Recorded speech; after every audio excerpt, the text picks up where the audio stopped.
And welcome to Understanding Photography with Kim Ayres, episode 218. Today we're going to be looking at the Faceless Portrait Challenge. So I set that a couple of weeks ago. So that's what we've had about 14 different people send in images. So we're going to take a little look through that. So we happen to be here live on YouTube. If you're watching it live, then leave a comment down below or off to one side or however it appears on your screen. Let me know where you are. Let me know what the weather's doing. And we can kind of get a little bit of a chat going. Always the fun part of these podcasts. Yeah, well, let's make a start then. So yes, welcome, and today is episode 218. So, like I say, the Faceless Portrait Challenge, well, I can see we've got a couple of people in already, so quick hellos from Rebecca's joined us from a sunny Ayres. April says, greetings from a mostly sunny and cold Long Island, New York. Susan says, hi from a cloudy and very breezy Kakubri. Robert Schaefer joins us from Texas, where it's a sunny and 63 degrees Fahrenheit. Sandra Storks says, hi everyone from a miserable, windy, rainy, cold day in Birmingham. Rebecca says, I have a hot cuppa and some Cadbury fruit and nut chocolate. That's the way to do it. Nadia says, hi all from Fife. Excellent. Well, yes, here at Castle Douglas, very similar to Kakubri. I mean, it was actually sunny earlier this morning, but it's all kind of clouded over and become rather dull just now. So, yes, what are we going? Oh, yeah. Before we make a kind of complete start into things, let's take a quick look at the Smug Points Leaderboard. So this is the last one in February. So at the end of this, we'll be able to work out who's won at the Smug Points for November. But currently in the lead, as we run into it, so far accumulated joint lead place are Viji and Graham, both on 55 Smug Points each. Becca is on 50 Smug Points, as Susan, Robert, Schaefer and Janet all share 45 points apiece. And looking at the fourth quarter, not the fourth quarter, just the final year, really, is what we're doing now. As we run up to the end of December, we're onto the accumulated Smug Points across the last 12 months.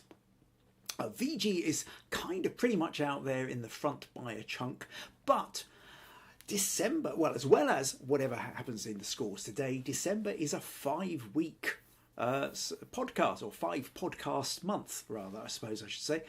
So there's every chance to be able to catch up. And I would say Robert, Gullick and April are probably closest to Viji, but possibly Sandra, Susan, Janet, Nadia and maybe Meg are actually within shot if everybody was to score rather highly and Viji was to take a bit of a backseat. So it's all to play for the Smug Points.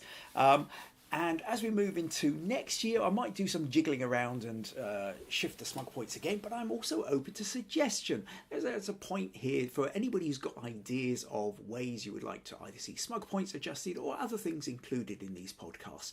Do let me know. Meg's joined us and says, hello everyone. And John says, good day, winter has arrived in the Midwest. Marilyn says, hello from a sunny Colorado. Excellent. Right, so let's make a little start then. Let me have a sip of water first. So today we're going to be talking about the Faceless Portraits. Oh, Viji's joined us as well. Says, good evening, friends. Viji's joining us from Chennai in India. And so, Faceless Portraits then. What are Faceless Portraits all about? Well, the idea then is that a portrait, we all know what a portrait is. A portrait is a picture of a person. But more than just, say, a passport photo, which we don't generally think of much of a portrait, we tend to think of the notion of a portrait as in it maybe tells us something about the person. It conveys something of the personality or some such thing of the person we're looking at. So a faceless portrait tends to, first of all, feel like a bit of an enigma. How can you because portraits generally about the expression and look on somebody's face, what if you can't see their face? But you can still pick up things from body language, from clothes that people are wearing. There's all these other kind of clues that people are giving away, even if you can't see their face. So 2 weeks ago, we, on the suggestion of Viji, I think it was, Viji? won the whoever won the October Smug Points, apologies now if I've got that one wrong, came up with the idea of faceless portraits. So can you, and so we decided to set that as the challenge. So 2 weeks ago, I went through a whole bunch of ideas of what you could do, how you could take a photo of somebody without actually showing the face, but still reveal something about them. So if you didn't watch that episode and you find that this one's quite interesting, you like to go back. So that was episode 216. So you can always go back and check that. What's that? Oh, April's saying yummy chocolate to Becca. Yeah, your chocolates. Where can you go wrong with it, really? So what are we going to do? So let's make a start then. So so what we've done, I've had 14 different people send in images throughout the last week or two on their interpretations of faceless portraits. So this is what I'm going to do, is I'm going to go through them, we're going to look through them, and this is your chance to get, leave comments. Let if you get particularly impressed with somebody or it sparks an idea, feel free to leave comments. And then hopefully what it will do is inspire you. Even for everybody who's actually sent in an image, you also all know from having had a go at this that there's maybe other ways you might have approached the subject.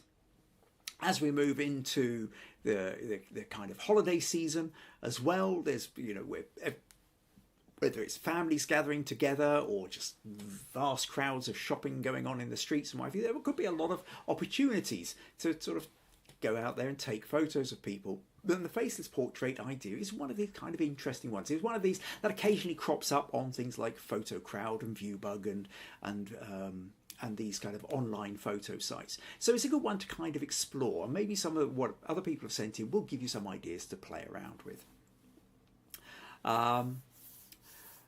Lots of comments going on about chocolate in the in the comments there. So what we will do is I will make a start. And I think what we'll do is I will start with Janet. And Janet sent this one. And so this is a kind of a good start to a faceless portrait image. So what we have here is Janet says, I attached my submission for the Faceless Portrait Challenge. I do actually shoot faceless portraits quite frequently, but I found it a real challenge to intentionally shoot one for the challenge. And there's an interesting idea that we kind of maybe are quite often creating faceless portraits, but perhaps unintentionally. How often have you got to take a photo of someone? Perhaps you've got a grandchild or a nephew or niece or something like that, or or even you're out there in public, you see somebody interesting, you go to take the photo, they turn their head, or somebody walks in front of them, or some item appears in front of their face just before you go click, or just at the point you go click, and suddenly you've got a faceless portrait, completely unintended. So I like Janet's idea that this was, she shoots them quite often, but this was to try an intentional one. So she said this one was from her British Columbia trip, a surfer at Long Beach in Tofino, known as Canada's surfing capital, prior to going out. And so here we have, yes, this is what we would call a kind of classic faceless portrait. We cannot see the face, but we can tell a lot more. The surfboard there, obviously, the wetsuit that's being worn, the waves behind, the dull day. But on top of that is the body language. There's something about the way, the hands are on the hips, the shoulders are there. There's a kind of the person is looking at the waves. There's a sense of anticipation of what's about to happen. This isn't somebody who's just come out of the water. This is somebody who's preparing to go into the water.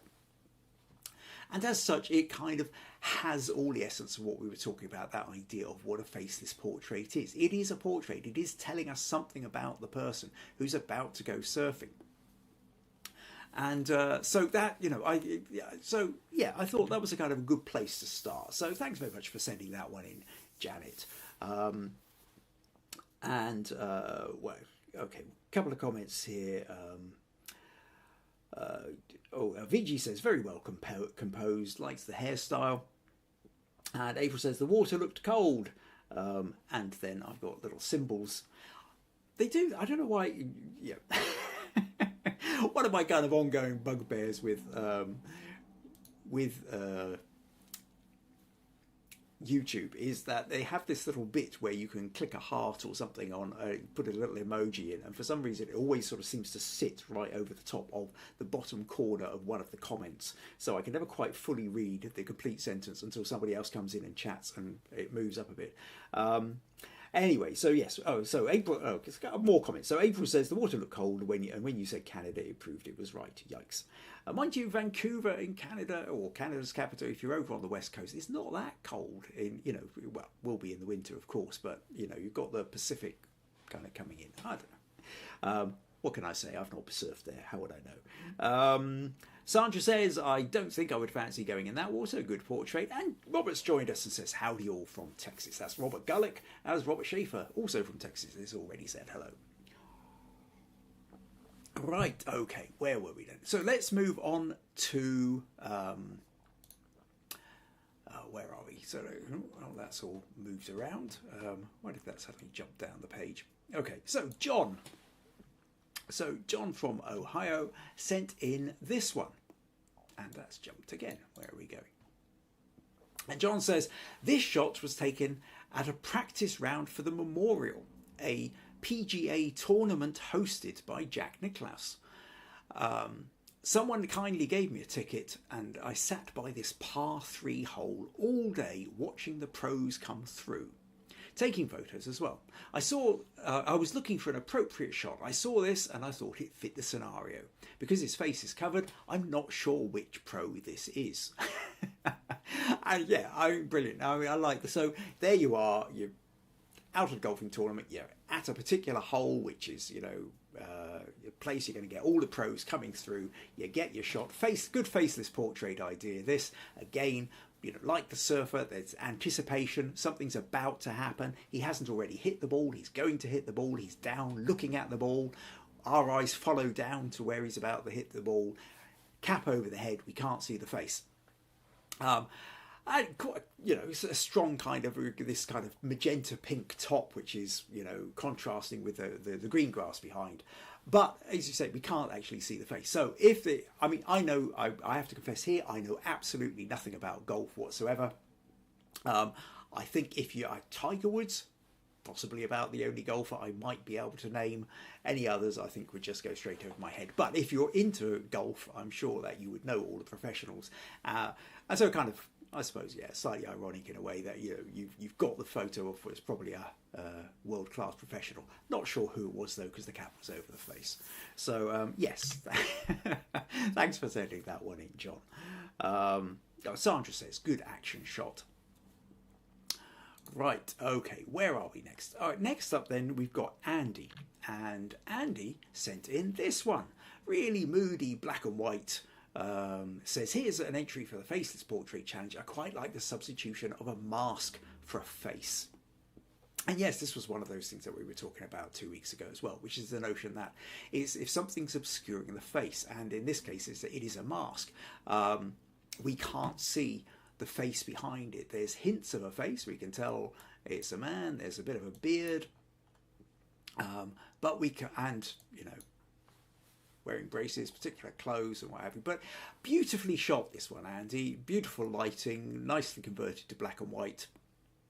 It's got a sense of mood and anticipation about it. Again, is that mask just in its way of coming off?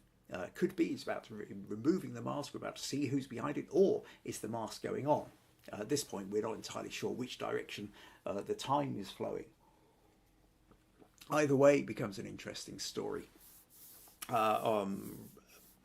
Viji says, this one's a gem. Susan says, fabulous, Andy, love the lighting. Nadia says, this is stunning. April says, like the black and white for this shot. And Sandra says, great black and white shot. And Viji says, true winner. So, we've not even seen the rest of it. Andy and Viji's already got you down as the winner. Right, okay, so thank you for sending that one in, Andy. Lovely shot. Right, next up then, we will go to April. And April said, this is my entry to the Faceless Portrait Challenge. It was a late autumn day and a man was peacefully walking his dog. I waited till he had some sunshine on him to take the picture. And I like that.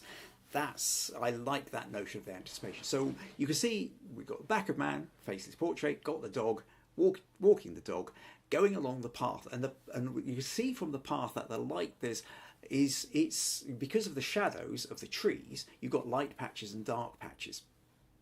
And if the walker was sitting in the shadow part, then what would tend to happen is the brighter parts of the image, like, like we've got the kind of brighter bush over on the right here, or further down the path, could have then ended up overpowering just a little bit too much. So just if you've got somebody walking through stripes of light, very often, yes, wait until they just step into a shaft of light so that they then kind of stand out and you've got the attention going to where you want it to go. So nice one thought through there, April. Yeah, thanks for sending that one in. Right, where are we? Okay, so let's move on to Fenris. Now, Fenris is I've known him for many years, a fellow photographer. He doesn't very often take part in the podcast, but I think he couldn't resist sending this one in. Put it into the Facebook group. And yeah, obviously if he was a regular watching these, he would have known my opinion about creating a white border around things. However, that aside, Fenris says, this was an accidental shot. I was actually trying to take a photo of myself in a beer garden when a dog jumped up and knocked the camera. I think it's my favourite self-portrait, he says. So yes, I like that idea. That's a kind of fun idea. There you are. You're about to do the selfie. Dog, just as you're going, click. The dog leaps up at you. Thing moves up.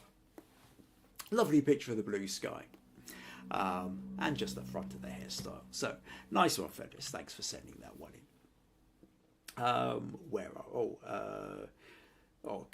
Susan says, one man and his dog, referring back to April's now, one man and his dog, love it. Meg says, I really like the curves of the road and diagonals of the trees. Viji says, April, such a beautiful shot. Sandra says, lovely autumn portrait, and April is thanking everybody. And Susan says, brilliant, Fenris.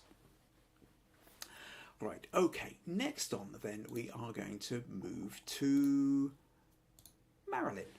Yes, so Marilyn sent in this one and says, hi Kim, this is my entry for the challenge. It was taken in a lavender field last summer where the workers were busy in the middle of a hot day. I wanted to give the worker some context, so that's why I included the lavender in the foreground. I don't shoot people very often, so this was a good exercise for me. Well, yeah, I mean, I think that's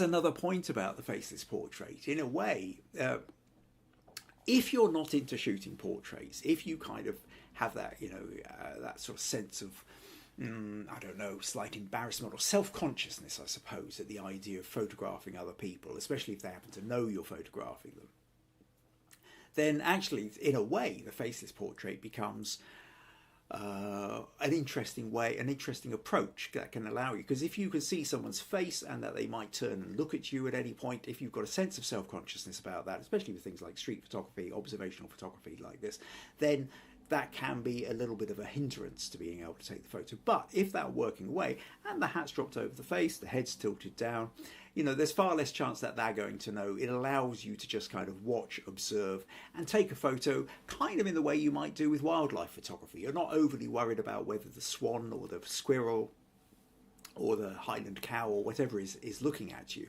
And so this one, for the person working in the lavender field, and the lavender's lovely. I mean, I think that really gives it a beautiful... you've got the colours, you've got the texture, you've practically got the smell. If you know what lavender smells like, that kind of fresh, and sort of, just brushing against you while you're sort of standing there to take the photo. We've got the sun, the warmth, and yes, so there is this kind of, that notion of, to go back to the portrait idea, it's telling us something about the person, even though we can't see their face. So, lovely shot there, Marilyn. Thank you for sending that one in. What have we got?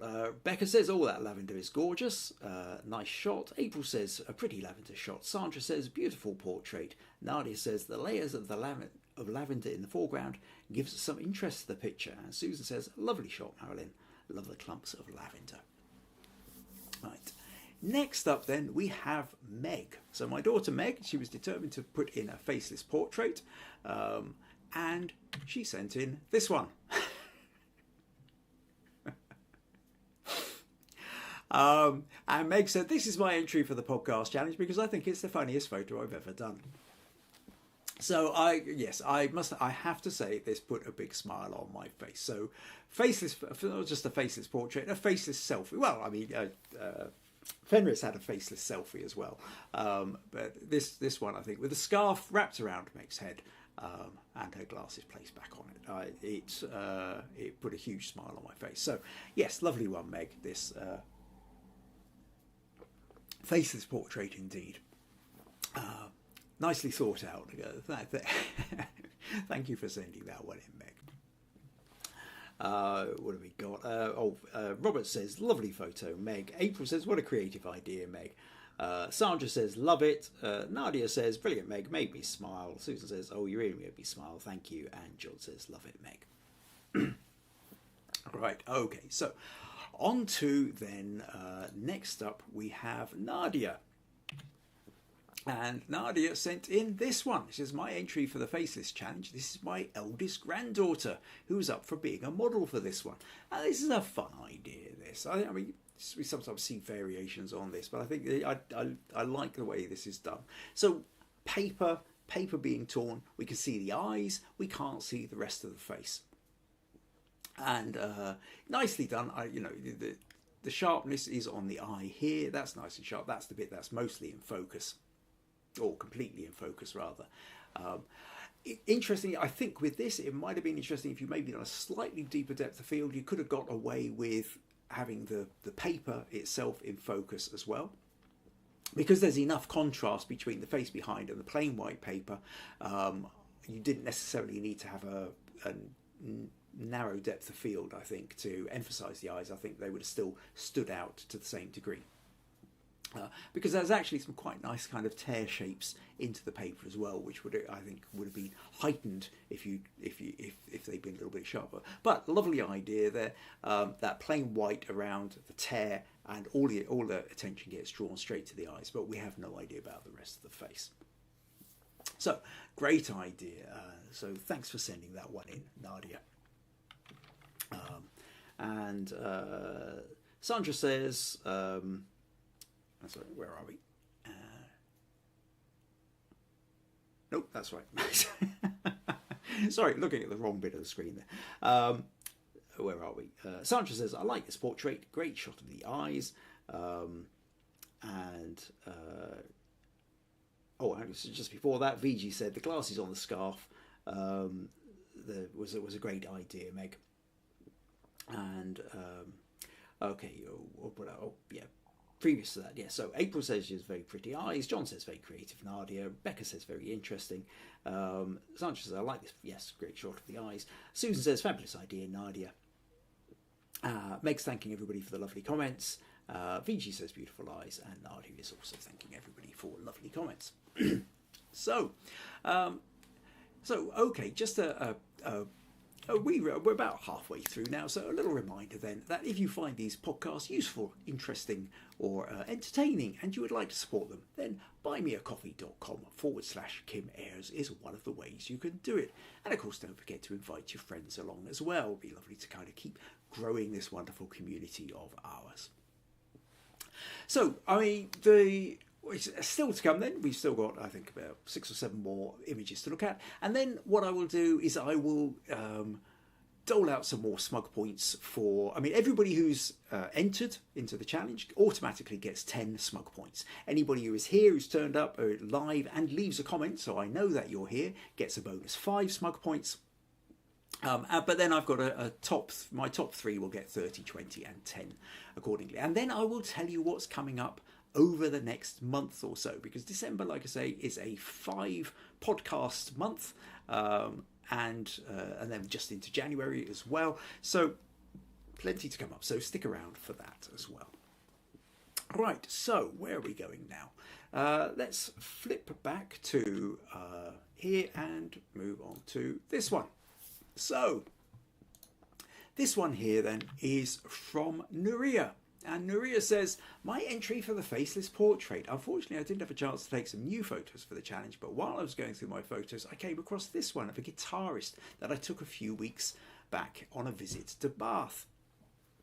And yeah, I really like this. It's a nice one, this Nurije. That, again, we can't see the face, but everything is there. We can see the guitar, we can see the open case. They're obviously busking and selling some of their CDs. In fact, wow, I've only just spotted this bit. I've done busking myself before now, many, many years ago. It's a long time since I went busking with my mandolin. But, you know, you have your case open, and with your case, you usually put a few coins in first to indicate to people that, well, if there's coins or notes in there, that people should be throwing money into it to support your busking. I just noticed here that she actually has a card reader with a wire going round linked to her mobile phone. Of course, it makes absolute sense, but that really caught me by surprise. The idea that you can now go busking and people can actually wave their that contactless card at you as they go past, instead of lobbing a few coins into your... Wow. That's really caught me by surprise. And it's funny, I didn't catch that early when I was just... When Nurije sent through the image, I was kind of, okay, there's an image, just put it into the thing ready. But that aside, I think it's a lovely composition. There's a nice kind of colour scheme. The little kind of the red velvet and the kind of orange puffer part of the jacket, but with the browns and then the kind of the yellow sandstone and the grey. There's a kind of that warm browny reddish yellowish kind of colour scheme with this, which I think, but there's also a nice composition. There's this kind of nice kind of sweeping round with the diagonals here. So good shot, that one, Nurije. And yeah, nice to see that one. Comments here. April says, this is a good catch. Sandra says, great candid capture. And Becca says, love the card reader. Nice street photography. Cool. Right, okay, well, next up is Becca. And she sent in this one. Says, my entry for the Faceless Portrait Challenge. This was our makeup artist for the Halloween show I was in. We were set up in an art room. So in between times, she made a couple of lino prints, as you do. I like the irony that she was putting makeup onto our faces, and then in this shot, you can't see her face really at all. So yeah, it's a lovely shot. This lovely light coming through the window to the right here. Nice conversion to black and white. I like the shape. I like the way that the body kind of sits and then the leg comes under.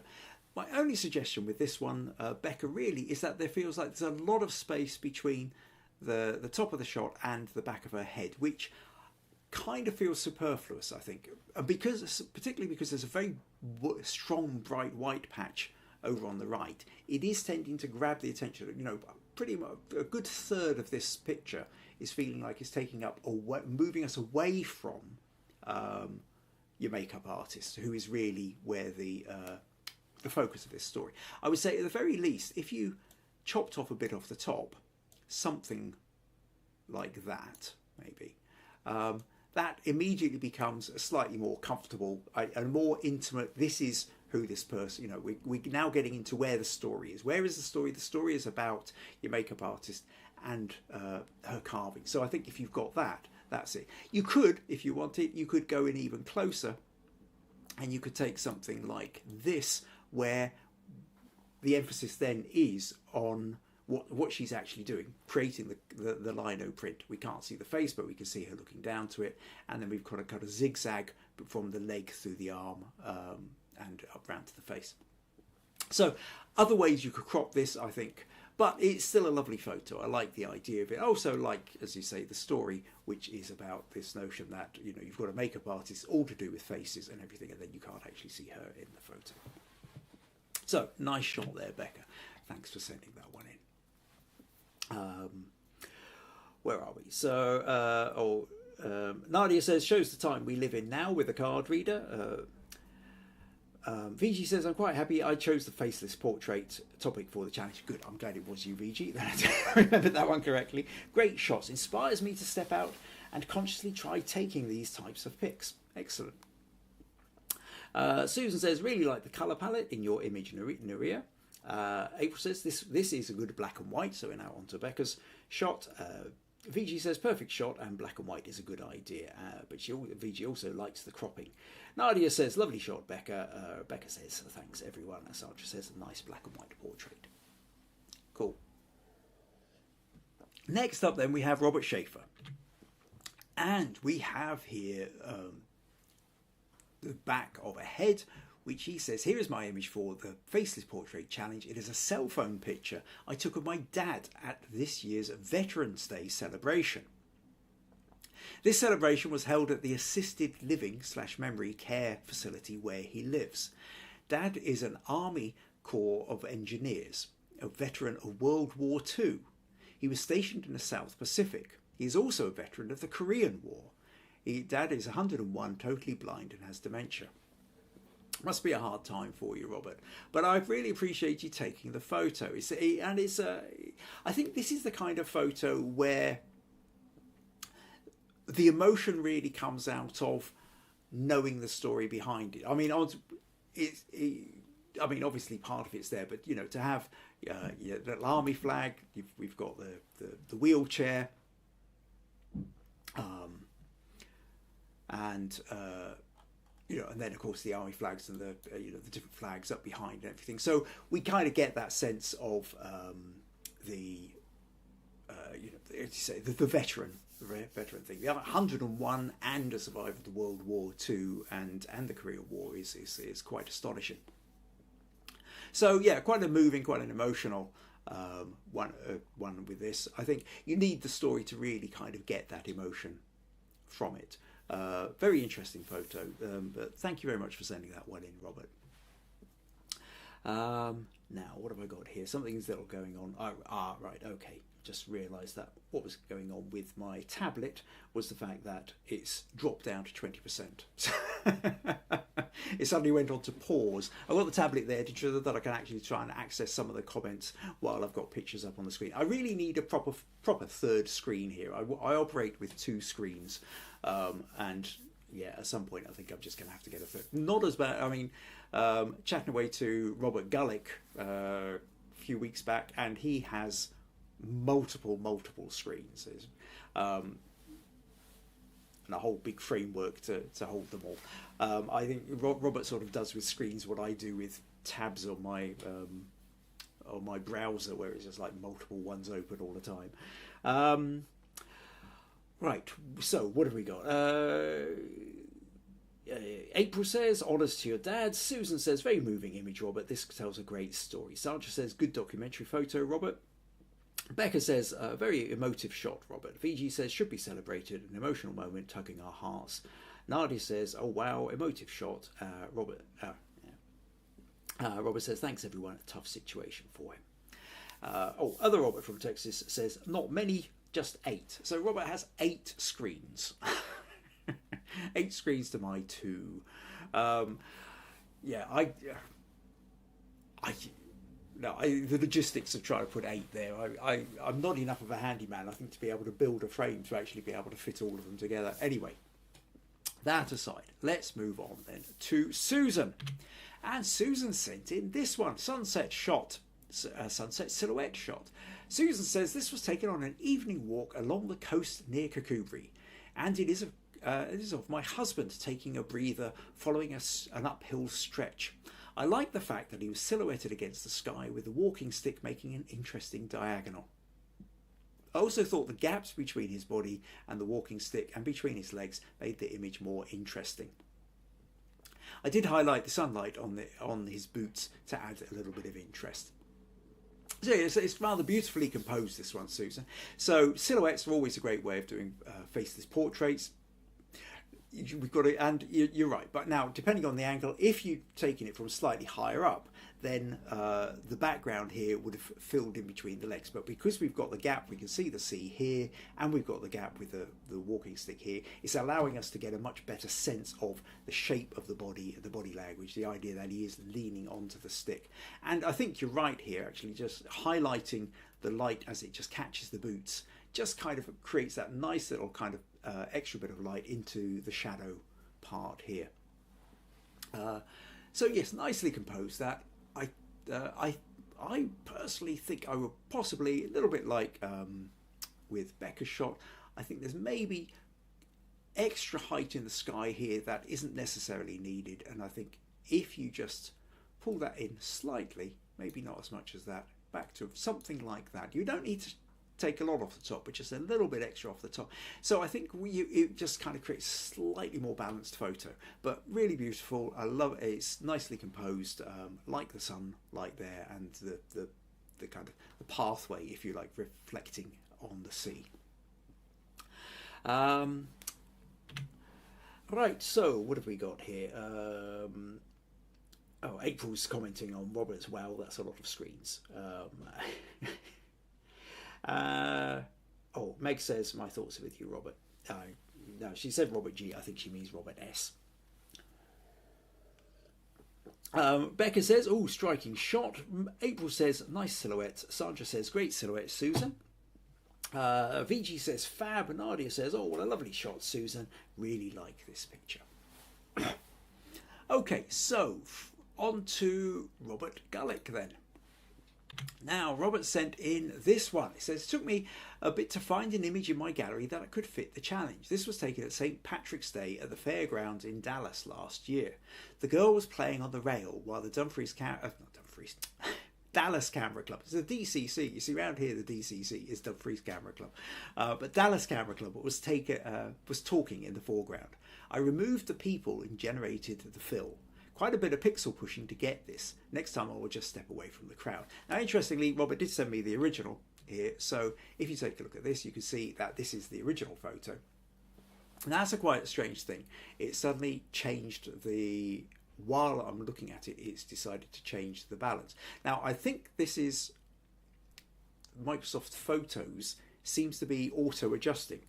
Let's go back there. No, it's done it again. Yeah, so that's the picture that Robert sent, and for some reason, the photos. So this is a strange one. I've only noticed this happen to yesterday when I was actually uploading Robert's photo to into the folder ready for this podcast. Is that this seems to be adjusting the photo, and I don't know whether it's because it's a raw file.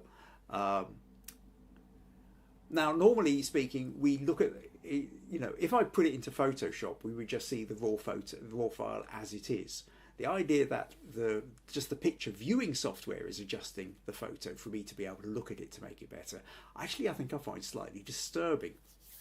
However, we'll shove that off to one side for the moment.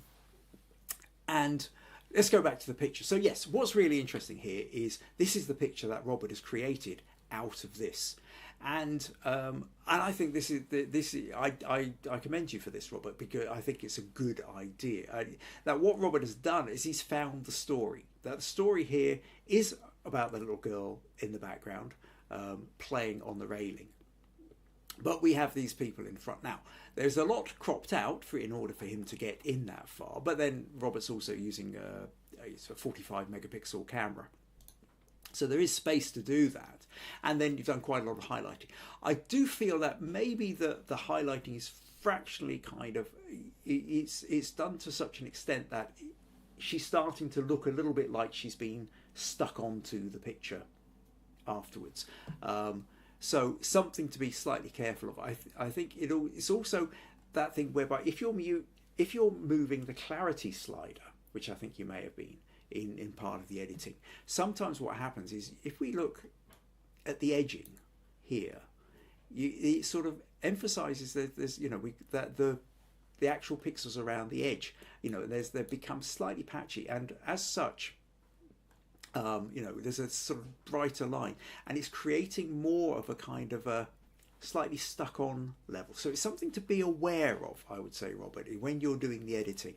If you're, you know, yes, you, by drawing her out, you know, she was sitting slightly in the shadows, you're wanting to emphasize, so now she stands out against the background. That works really well. Just be very slightly careful about overcooking it. But other than that, I think it's a lovely shot, and I think to isolate her, to remove those other people from the photo. This is what the photo is about.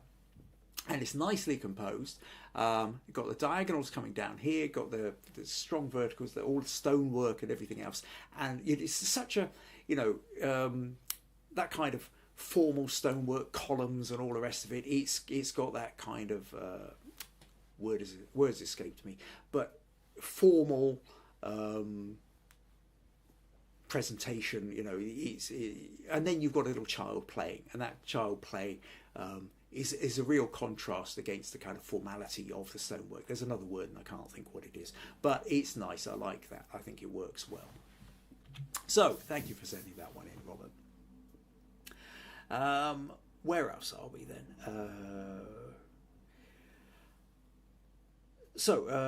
Robert says, I believe you can just turn that setting off. Oh, okay, right. Oh, that'll. I'll hunt around in the menu then, certainly later on with the Microsoft Photos and yeah, remove that setting. I think it's a strange thing that, you know, you take. I mean, already when you take photos with your phone, it already does all sorts of massive amounts of auto adjustments to make it a more appealing image. But now the viewing stuff too is another level. But yes, I'm not so keen on that feature, I have to say, because I want to be able to see the photo that I'm looking at. So I will hunt around and find out how to turn it off. But thank you for letting me know that I can. And Robert says here that he doesn't actually like that feature. Okay, Susan says, very cleverly done, Robert. Well done. Robert says, good to know about the clarity slider. I use it a lot. And Viji says, from such a busy shot, you were able to able to take a great one. Okay, cool. Right, so final image, and then I'll go through my top 3 and tell you a little bit more about what's coming up in the coming month. And we move on to Viji. And no, not that one. There we go. Viji. So this is Viji's one where she says, I photographed this at a heritage place near Chennai. I love the colourful attire and the grace with which the woman danced. I took a few continuous shots while she swirled, and this was the one I liked a lot. This was taken on my old Nikon D40X. And yes, this is a great kind of faceless portrait idea. Lots of movement. Love the colour. Fantastic colours in this one, Viji. And a real sense of movement. The way the dress is kind of curling up and the headscarf is swinging out. A great sense of movement there. So yeah, that really kind of, I thought this was a kind of good one to kind of encompass us, the kind of bookmark, if you like, the faceless portrait set. Actually, having said that, a couple of comments here. Susan says, great movement and colour, Viji. April says, nice motion catch. Sandra says, lovely photo, Viji. And Becca says, those colours are gorgeous. So, well, I will just throw in a little bonus thing here, because Viji did send in another image, which I thought was quite fun as well. Whether it truly counts as faceless portraits or not, it isn't really. It's more kind of fun, still life. But she said, just on the humorous side, I tried taking this photo today. A couple of matches were lit, and it looked like they were cosy. As the faces were burned, I thought it may be considered for the challenge. I added the smoke separately for the effect, and she's also sent in the original.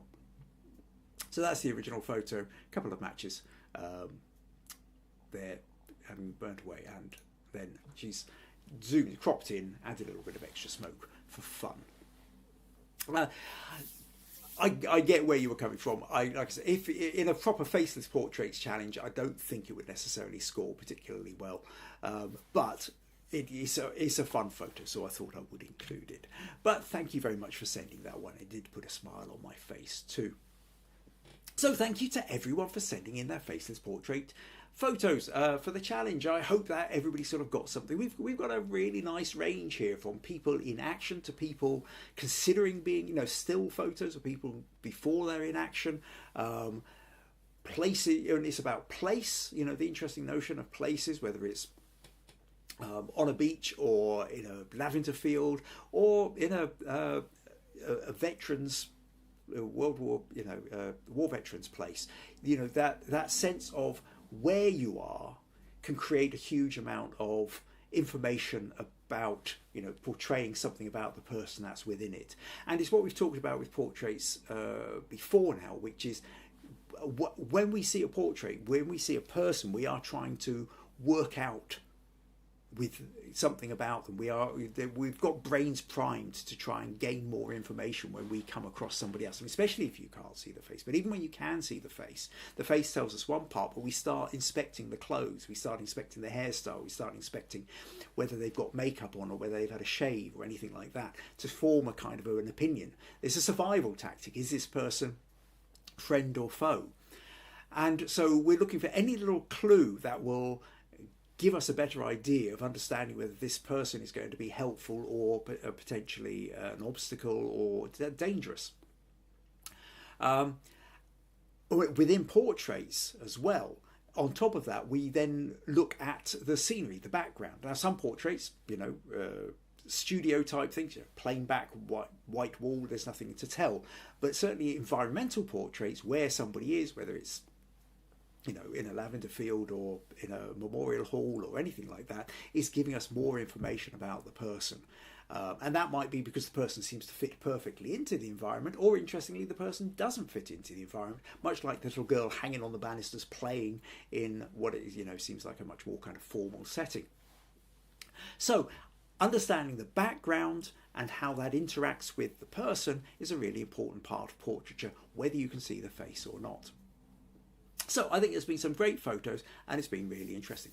Now, little point here, for those of you who are on Photocrowd, at the suggestion of, I can't remember who it was, might have been April, might have been somebody else, a couple of weeks ago, when I decided to set the portrait, the Faceless Portrait Challenge, and I was running through all these ideas, somebody mentioned the idea of, well, why didn't I do a matching kind of Faceless Portrait challenge on Photocrowd? So I have in fact set up one, and if you are part of the Facebook group, if you're on Facebook, you can go to the Understanding Photography with Kim Ayres Facebook group, and you will find a link. You scroll down, I think this, you might have to scroll down a few bits first, but you'll find a link where I've put a link through to the Photocrowd Faceless Portraits Challenge, and it's set for, well, it'll be about a week and a half, I think, something like about a week Wednesday or a week Thursday. So you've got time to put your image in. So having got the feedback from this podcast, it's now up to you whether you decide that actually you're very happy with the photo you've got and you could stick that one in, or whether you maybe become inspired by somebody else, or you've taken on board something that I've said about your photo and decide to re-edit it or crop it and put it in for that. Now, I will say, in order to stop any problems of bias or feeling like sort of any kind of cheating or unethical things, I've set it as a community crowd vote only. I'm not doing a judgment on it. So it's an opportunity for you to stick your image into the Faceless Portrait Challenge. It has been set up by me, but I am not doing a judge vote on it. So it will be up to a crowd vote and up to you to kind of, you know, so. But, you know, if you're already on Photocrowd, may as well go ahead and join it. So just a little heads up about that. Sandra says, did you not get my photo? Did I have a photo from Sandra? And if I did, where did I put it? I don't have it there. Oh, okay. Bear with me one moment. Sandra, did I get a photo from Sandra? Okay, let me type Sandra. What have we got? The last one I had from Sandra was for an autumn photo challenge. I can't find one from you, Sandra. Okay, let me just do a quick check into Sandra in that one. Nope. Autumn Challenge. Autumn Challenge is the last one. I've even gone and just checked the trash, the bin shot there, Sandra. I'm terribly sorry. I don't quite know what happened with that one. Or did you stick it in Facebook? And did I miss it in there? If I could go over to the Facebook group, we've got Nurije, April, Fenris, Rebecca, Andy, and that's all I can find before we move back into the Autumn Challenge. No, Sandra, I'm really sorry. I don't seem to have one here from you, so I don't quite know what's happened with that one. Apologies about that one.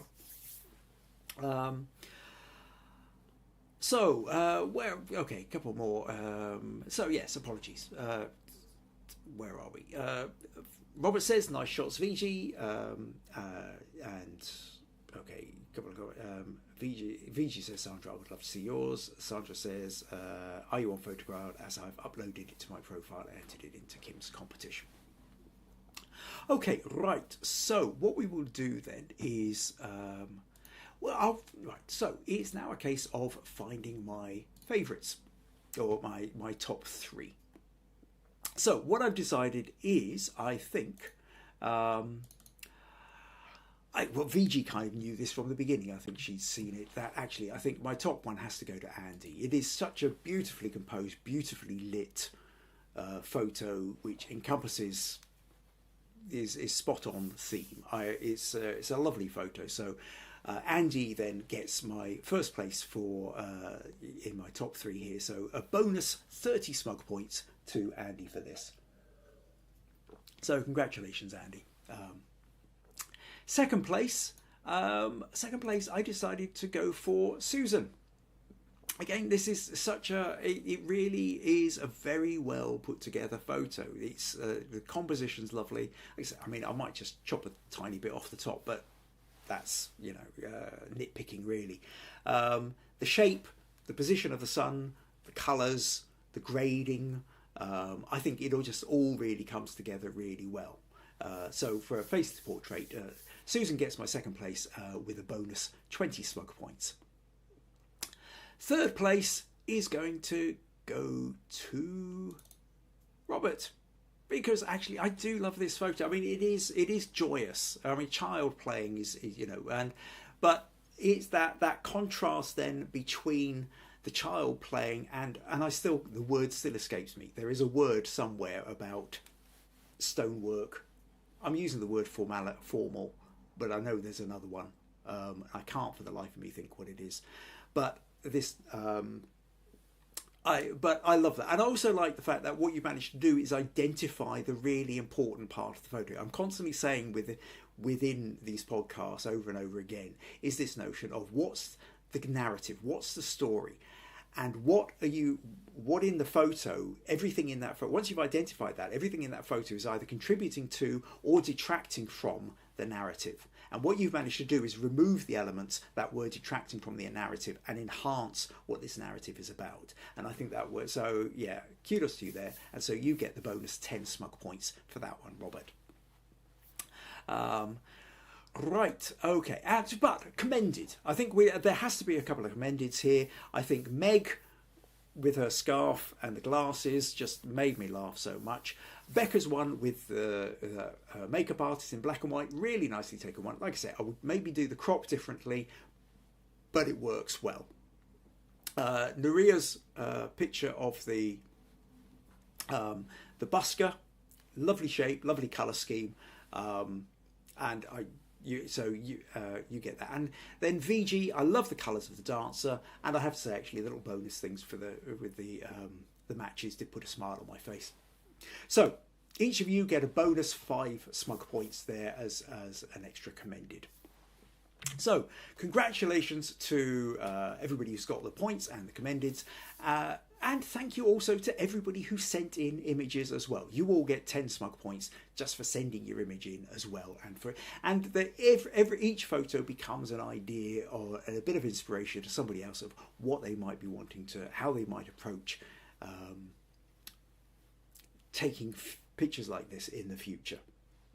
So, just before you run away, next week, next week, next week's going to be an interesting one. April won the third quarter, and that meant that she got to we talk about the idea of maybe going a bit more in depth in something. And one of the things we kind of talked about was the notion of editing and polishing and finishing off photos. And so what I've decided to do is next week I'm going to talk about the idea of a kind of an editing checklist. Okay, it's not absolutely completely definitive because every single photo is different. Okay, every single photo has its, once you've got to identify in any particular photo what the most important part of that photo is and how to edit it.